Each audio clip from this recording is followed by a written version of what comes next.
The chandelier shattered first. Glass rained over the marble floor as gasps echoed through the hall. A woman stood frozen in the spotlight, her dress torn, her eyes trembling between pride and shame. Around her, laughter rose like knives. But then, a shadow moved.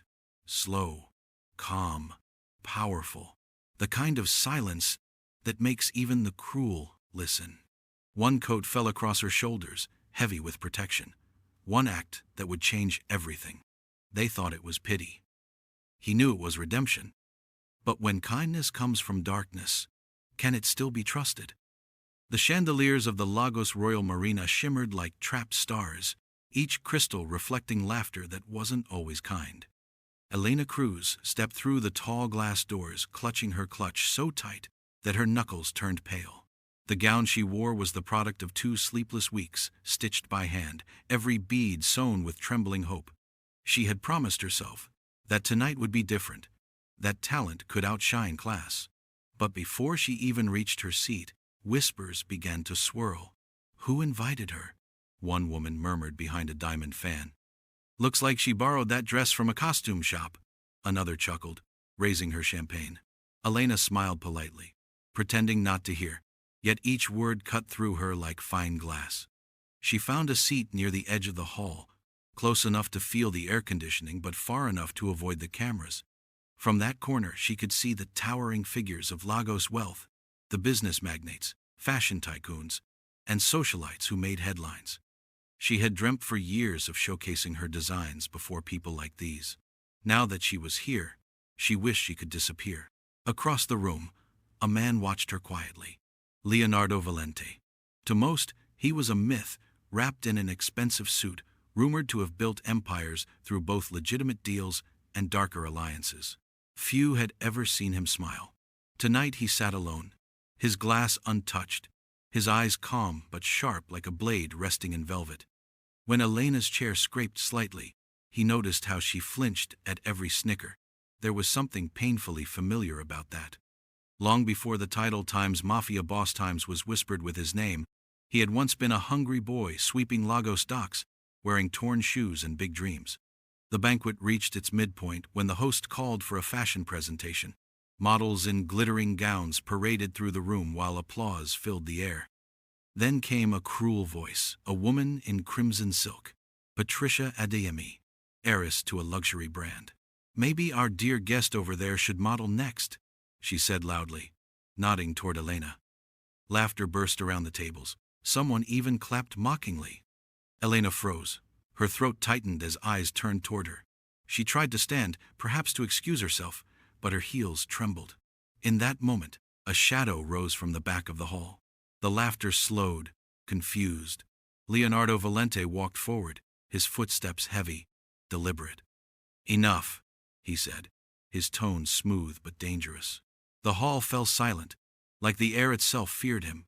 Patricia's smile faltered. Leonardo reached Elena's table, unbuttoned his black coat, and draped it over her shoulders with the gentleness of a father covering a sleeping child. The fabric carried a scent of leather and cedarwood, warm and comforting. From this moment, he said, his voice echoing through the marble hall, no one mocks her. She is under my protection. You could hear forks drop.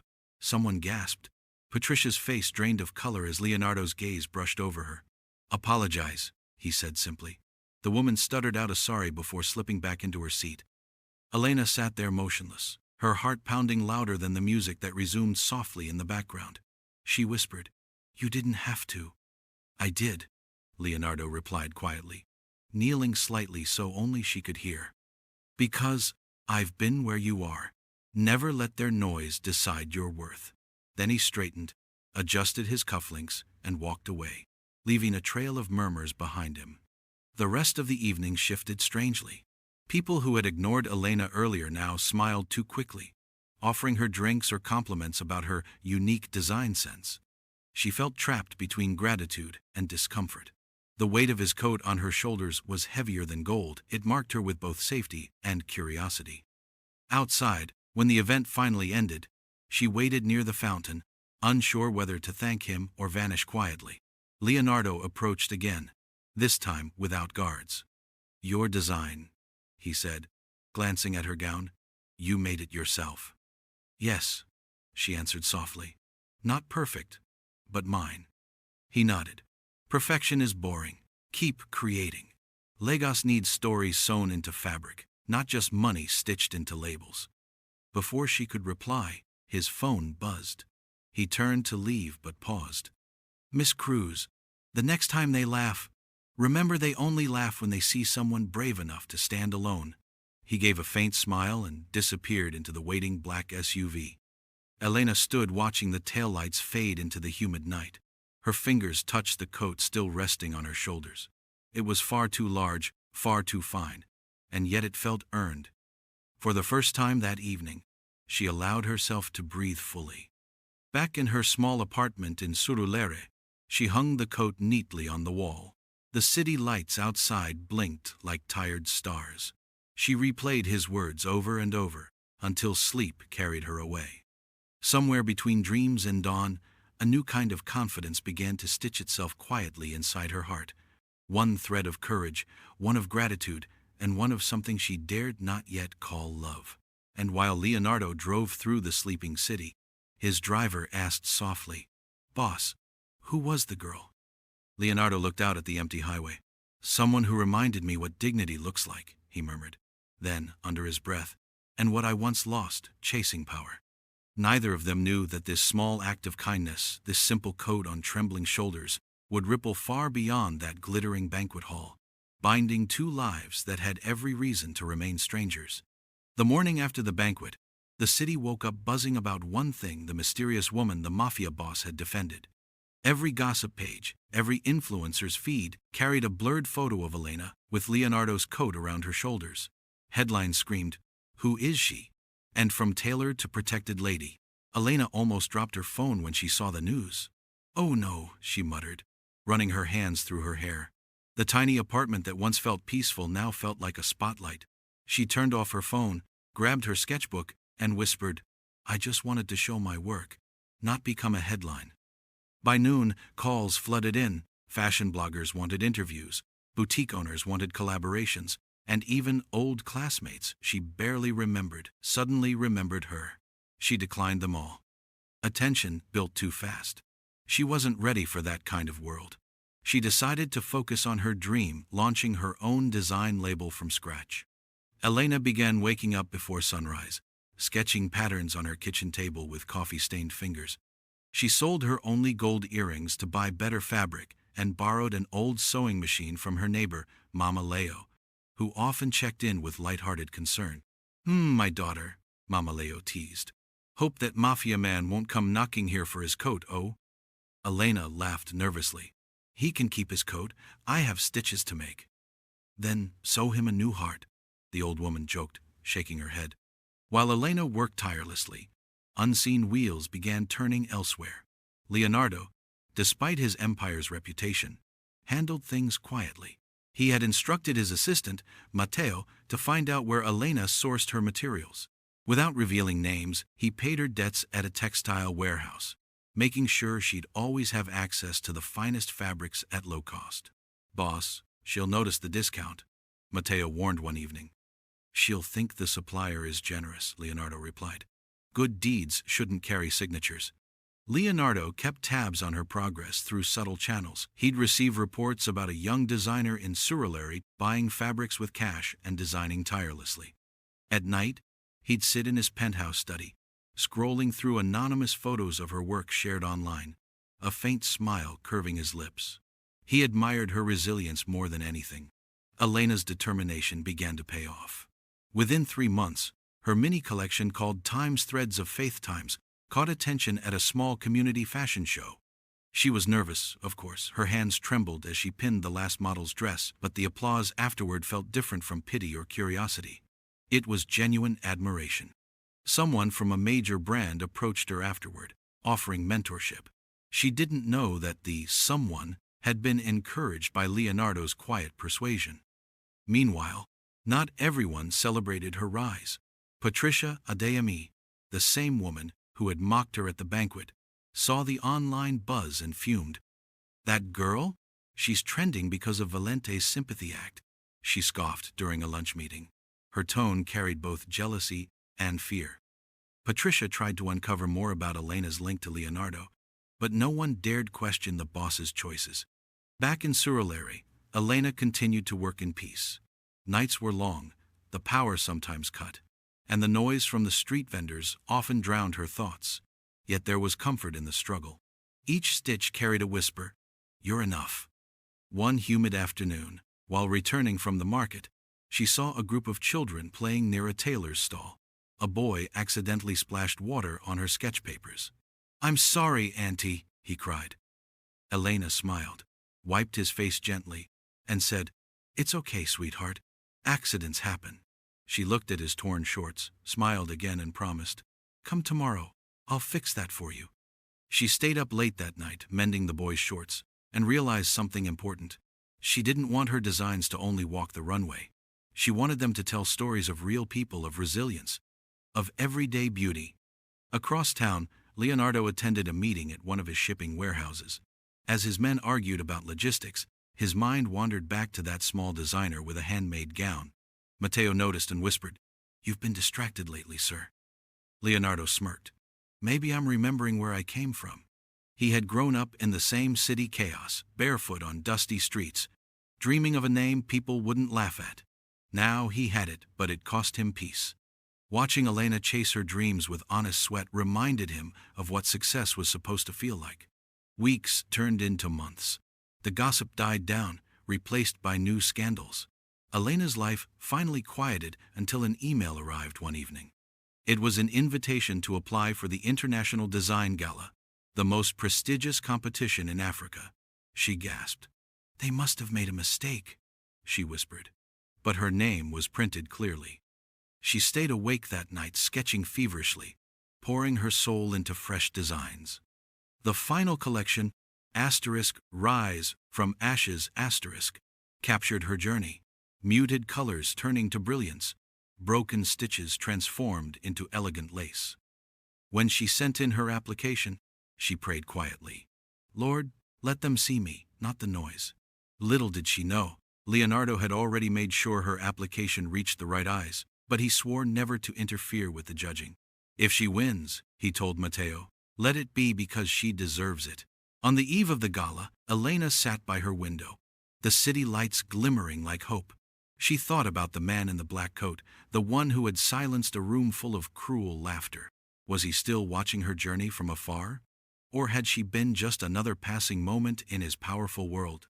She smiled sadly. Maybe some people come into your life just to remind you you're worth more than you think. Far away, Leonardo looked at the invitation card bearing her name and murmured, "No, Elena. Some people come to remind you what real strength looks like."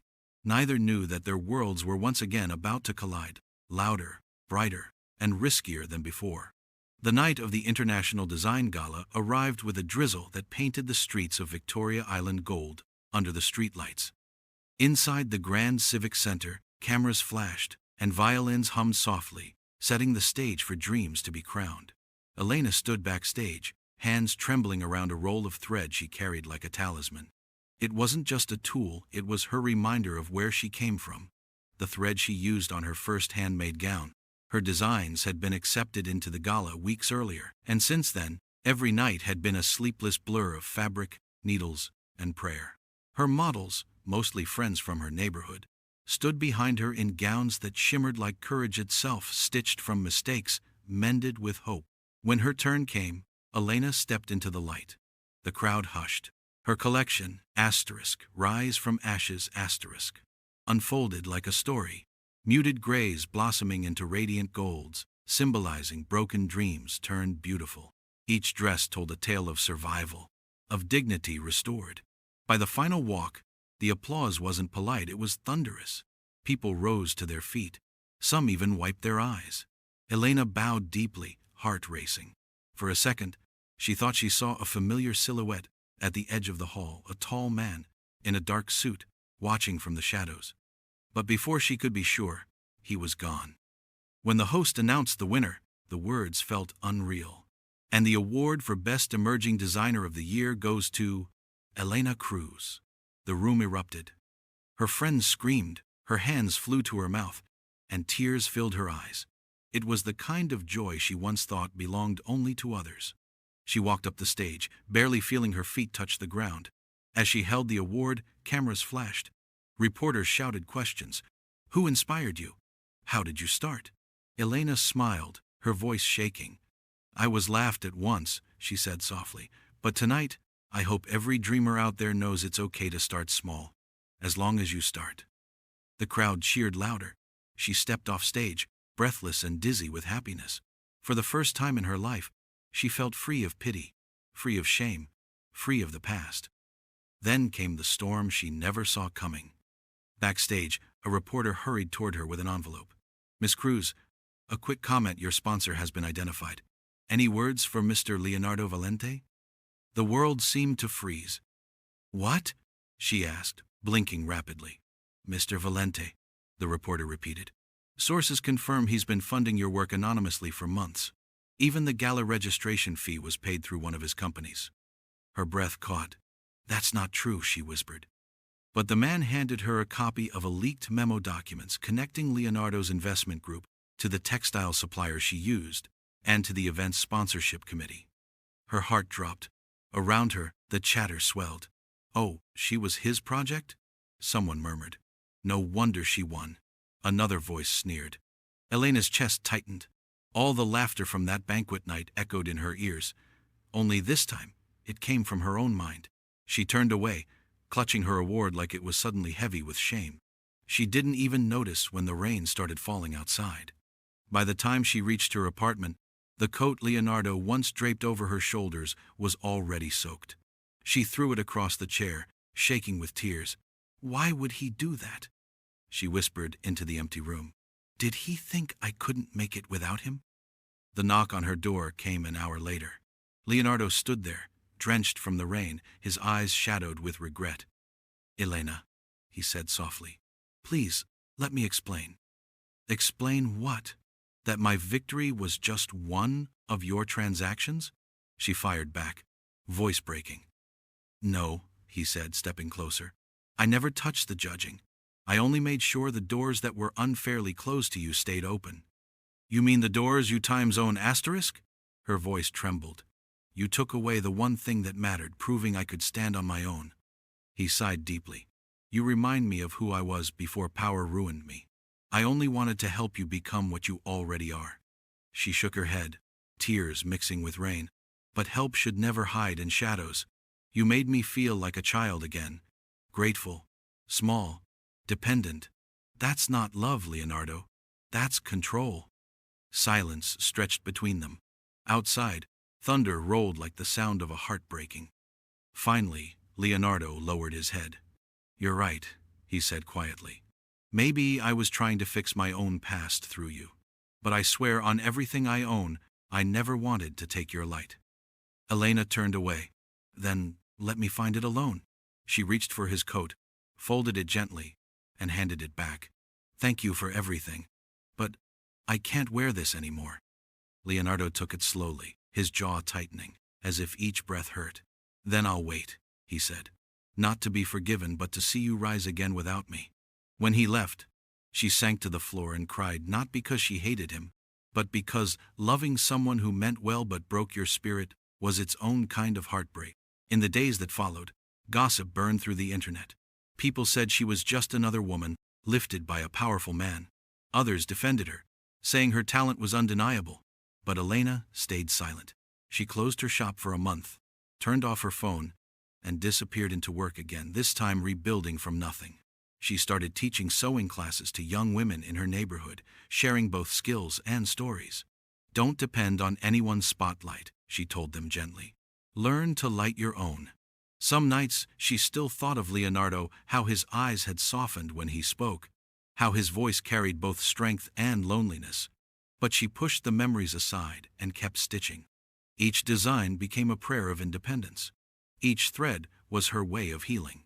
And far away, in his empty penthouse, Leonardo stood by the window, watching the city he once ruled with iron resolve. Matteo found him there one night and asked, "Boss, will you see her again?"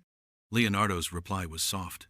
"Not until she no longer sees me as her shadow." The Harmattan wind had returned to Lagos, carrying with it that faint, dusty chill that makes the air smell like renewal. Months had passed since the night of Elena's heartbreak, and though the city had moved on to newer scandals, she had not forgotten.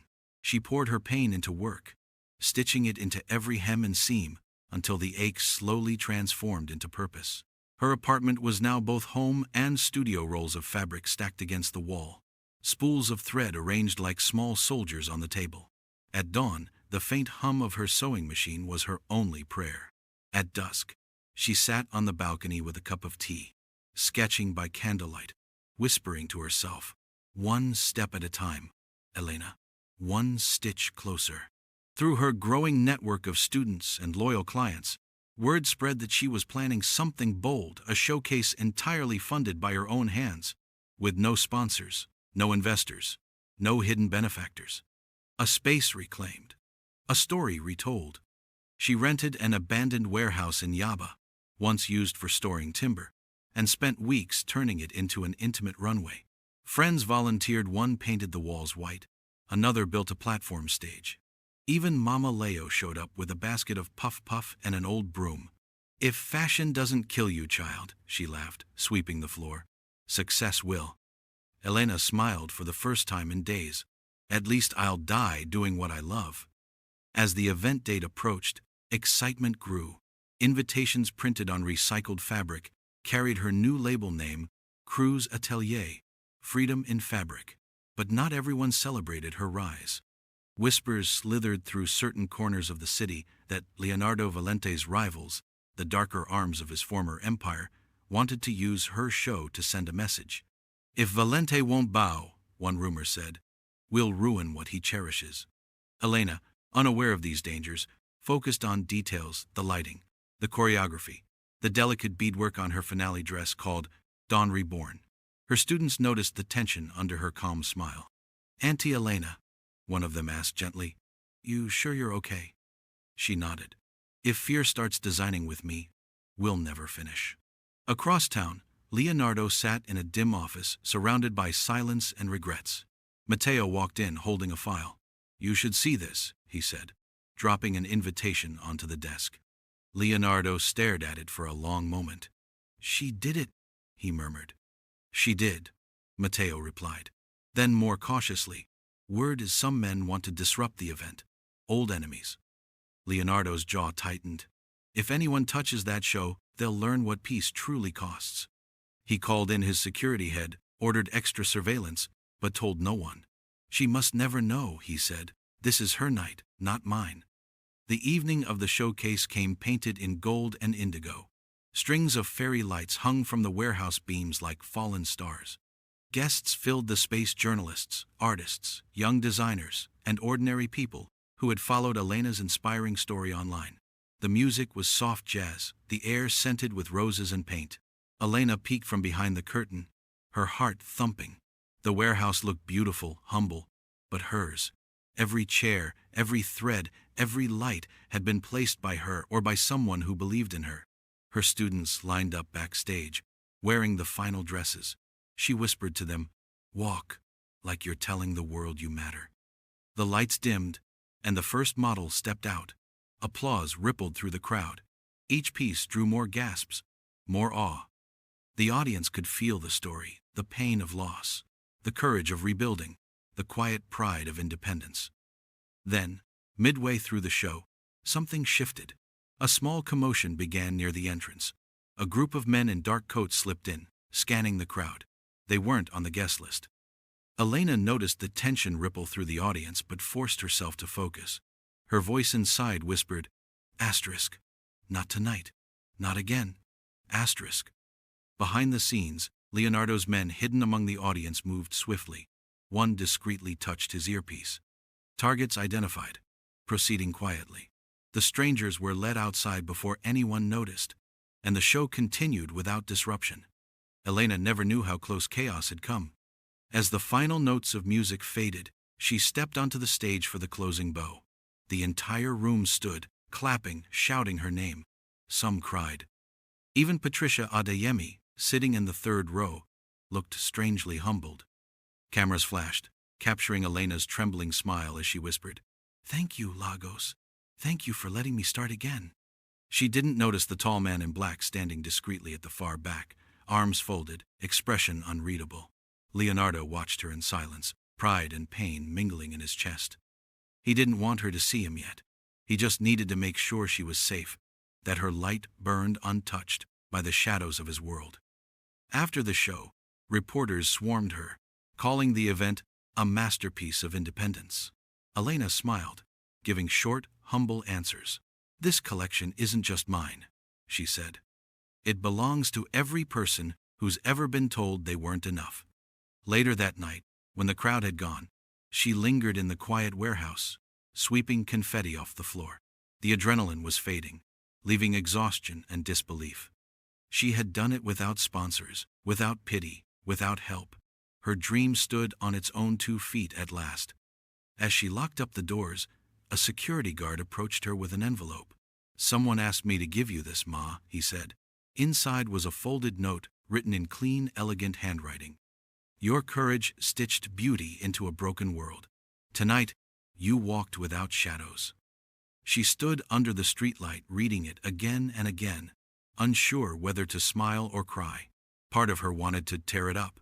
Another part carefully tucked it into her bag. Back in his car, Leonardo exhaled slowly, watching her silhouette through the windshield before driving off into the night. "She's safe," he whispered to Matteo. "That's enough." "Will you tell her?" Matteo asked. "Not yet," Leonardo replied. "Some stories aren't ready to end. They're still learning how to begin again." Elena, meanwhile, leaned against the cool wall of the warehouse, eyes closed. The sound of distant traffic mixed with the memory of applause. She whispered into the wind, "I did it, Mama. I really did." Then she laughed softly through her tears. "And maybe, just maybe, I'm finally free." But the story was not done because fate, like a well-sewn thread, still had one last twist left to pull. The night air outside the warehouse still hummed with applause from her showcase. Yet days later, Elena couldn't shake the feeling that something unfinished lingered, like the faint hum of a song you can't name but can't forget. Her success had gone viral. News outlets called her Times the Phoenix of Lagos fashion asterisk. Her phone overflowed with congratulations, business proposals, even foreign invitations. But behind every victory post, she caught herself glancing toward the crowd photos, wondering if she might spot the man who once placed a coat across her shoulders. Weeks passed. Orders poured in. Her small brand became a real company.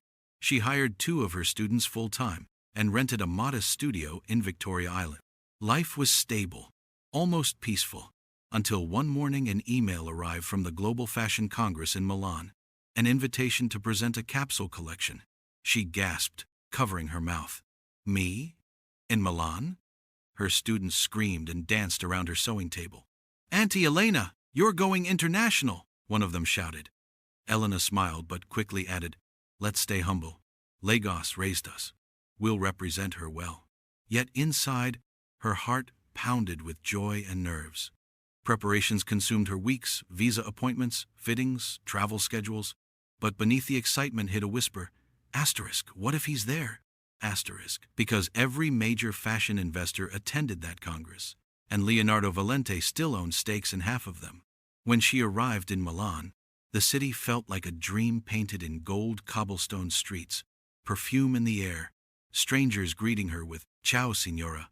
On the day of her presentation, she stood backstage in a navy gown. She had sewn for herself a symbol of calm in a storm. The show began flawlessly. Each model glided down the runway draped in fabrics that blended African boldness with European grace. The audience clapped, murmuring admiration. Elena waited behind the curtain, whispering a prayer of gratitude. Then the announcer said, "Please welcome the woman redefining courage in couture, Elena Cruz." She stepped out, blinking under the bright lights, and froze. Front row, third seat from the center, sat Leonardo Valente. No entourage, no guards, just him, dressed simply in charcoal gray, eyes steady, expression calm but tender. For a heartbeat, the world vanished. Their eyes met. Neither moved. The cameras kept flashing. But to Elena, There was only that familiar stillness, the same one from the banquet night. When humiliation turned into hope. After the show, reporters swarmed her, but Leonardo waited patiently, hands clasped. When the crowd thinned, he walked toward her slowly, like a man approaching a fragile memory. "Elena," he said softly. His voice was lower now, stripped of command. "You look like you belong exactly where you are." She managed a faint smile. "I built it myself this time." "I know," he replied. "That's why I came, not to claim anything, only to say I was wrong." She folded her arms, unsure whether to cry or laugh. "You didn't have to come all the way to Italy for that." "Maybe I did." He took a quiet breath. "When I helped you from the shadows, I told myself it was kindness, but it was pride. I wanted to heal something inside me, and I used your dream to do it. I'm sorry." The words settled heavy in the air. For once, Leonardo didn't look like the untouchable Mafia boss. He looked human, tired, regretful, real. Elena looked at him for a long moment. "Do you know what hurt most?" she asked finally. "It wasn't the exposure. It was realizing I'd begun to trust someone I couldn't see clearly. I thought you were my second chance at believing again." He nodded. "And maybe I can be if you'll let me try. Not as a savior, but as a man who's still learning how to love without control." Silence. Then, from nowhere, Elena laughed softly. "You sound like one of my aunties after church counseling." Leonardo chuckled, a sound so rare it startled them both. "Then maybe your auntie's wise." They walked out to the terrace overlooking the city's canals. Below, the water shimmered under moonlight. Leonardo leaned on the railing. "I left everything," he said. "The businesses, the underground ties. Matteo runs what's clean now. I'm starting something new, an organization that teaches former street kids business and design. I want to build families, not empires." Elena turned to him. "Family," she repeated softly, as if testing the word. "That's what I've been building too. My students, they call me Mama Thread." He smiled at that. "Then maybe we've both been learning to stitch hearts instead of reputations." The wind lifted her hair gently. For the first time, she didn't feel anger or fear, just understanding. "Leonardo, forgiveness doesn't mean forgetting," she said quietly. "But it means not carrying the weight forever." "Then let me help carry what's left," he whispered. She didn't answer immediately. Instead, she looked out at the lights reflecting off the water. "Maybe," she said finally, "we start by being friends. No secrets, no shadows, just people trying to do better." He nodded slowly. "Friends," he agreed, though his eyes held a hope deeper than words. When she returned to Lagos weeks later, the city greeted her like a hero. Her brand exploded in popularity, but she stayed grounded, teaching, designing, mentoring. Leonardo visited often, never with extravagance, just quiet gestures, sponsoring community apprenticeships, donating equipment, sitting in the back during her workshops, always respectful, always waiting. Over time, laughter replaced tension. Her students adored him. Even Mama Leo teased, "Ah, the Mafia boss now sells kindness like a cara in the market." Everyone laughed, including him. Months later, at a charity fashion show for underprivileged youth, Leonardo walked onto the runway at the end and announced publicly, "This city taught me power without compassion is emptiness. Elena taught me that love is responsibility. I want to live proving both." He turned toward her in front of everyone and said simply, "No promises, no grand gestures, just a partnership that builds, not owns. Will you walk beside me?" Elena hesitated only a moment before smiling. "Only if you promise never to buy my dresses in bulk again," she joked. The audience laughed and cheered, and for once, she didn't feel the world watching with judgment. It felt like family witnessing healing. That night, as they stood together beneath the same chandeliers that once mocked her, Elena realized something profound. Love doesn't rescue, it rebuilds. And sometimes, even a mafia boss can learn humility when faced with a woman brave enough to choose compassion over pride. Moral lessons. Every stitch we sew into another's life matters. Elena's story reminds us that true strength isn't measured by wealth or status, but by how gently we lift those once laughed at. Forgiveness doesn't erase pain, it transforms it into wisdom. Whether you're mending a friendship, a dream, or a broken heart, remember, love grows best where pride ends. So believe in your own light, and share it kindly. You've got this. If this story touched you, please like the video, subscribe for more inspiring tales, share it with your friends, and drop your lesson learned in the comments below.